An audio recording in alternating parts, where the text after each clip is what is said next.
clarify the relationship between sin and the penalty of sin. Why do the NT authors say that Christ took our sin as opposed to the penalty of our sin in particular? Subscribe to Seraphim Hamilton.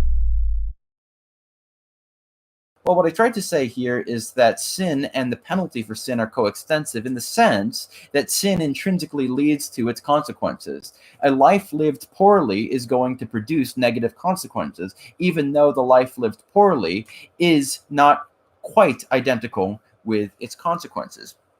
And the essence of a life lived poorly, the essence of sin, is separation or opposition to God, to man, to creation. And Christ, in his redeeming work, took on and became sin, in the words of St. Paul, in the sense that he was cut off in his conscious mind from God. And here's what I mean by that. Christ was never, in fact, cut off from God. And he knew that he wasn't cut off from God. He had absolute confidence of that. Nevertheless, he experienced the subjective feeling of what it's like to feel abandoned by God.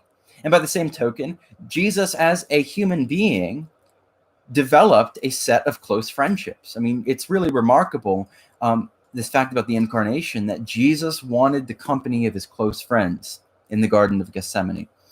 And despite desiring that company, he found that his closest friends had abandoned him. And this fulfills the opposition that is created between Adam and his bride in the Garden of Eden.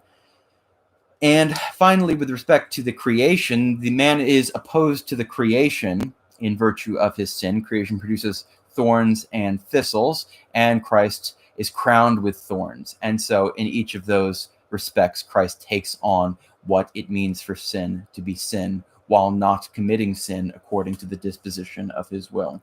Where are you getting this? That Jesus was psychotically, I think he means psychologically, cut off from God. Well, if you look, I think, at the Garden of the Gethsemane account, that's what's going on.